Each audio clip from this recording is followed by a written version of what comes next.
I would also like the opportunity to discuss in more detail with you a situation that has recently arisen. And Mr. Chairman, this is a little bit outside the scope of today's hearing, but it's a critically important issue to us in my state.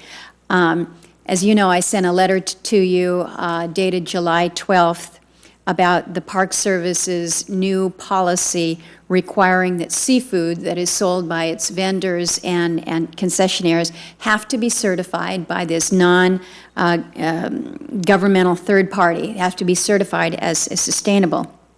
Everything that I can tell is that this policy was developed without consultation with NOAA, which is the federal agency that is tasked with the responsibility of managing our nation's fisheries sustainably. The NGOs that you're relying on here, in my view, have a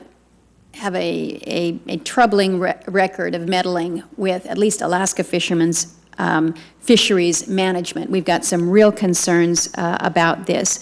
So I read yesterday, I thought it was pretty good news, that this was in a seafood online site. I read that the Park Service is going to be pulling back on this and meeting with NOAA. So then when we called your offices to confirm whether or not this was true, we're told that no, not necessarily. In fact, that may be an inaccurate statement that the National Park Service spokesman made yesterday. So I'm trying to figure out what's really going on here, but you need to understand that the implications for not only the state of Alaska that has a very strong, well-managed, sustainable fisheries is really quite concerned about the implications of this policy. It is something that I have asked to speak with you directly on. We can save ourselves both from that conversation if you just give me the assurance that you've pulled back and the Park Service is not going to go down this road. So if you'd care to comment on that, I would certainly appreciate it. Well, I don't know how much time you want to take in this hearing, but I'd be glad to come by your office and talk in detail about this.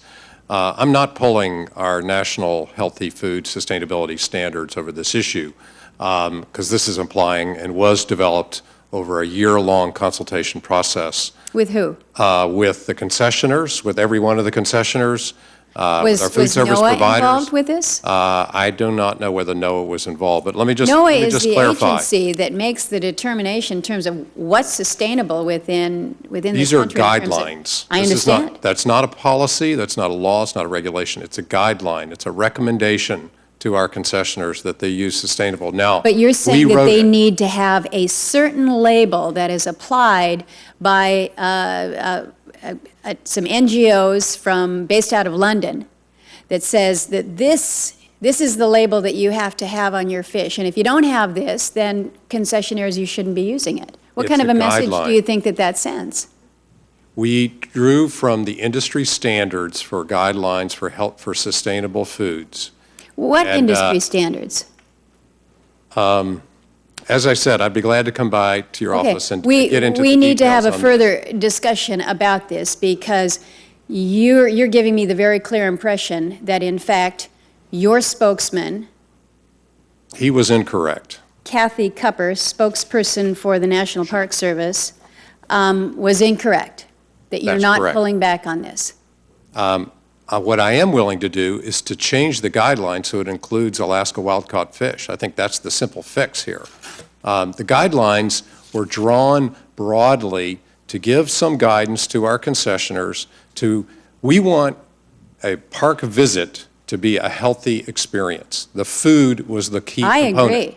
And you have extraordinary food in Alaska. I mean, I lived up there. I know. I lived on the Copper River. Yeah. So we want that. I want that Copper River salmon in those concessions. Parks. So this is a simple change to the guideline. It's not a withdrawal of our guideline to include this. I think we need to have further discussion about this because what I'm concerned about is that the Park Service and HHS doesn't understand that when you go with one certification, again, a certification by an NGO that is an internationally based entity, coming in and saying that this is the label that you have to have, what that does to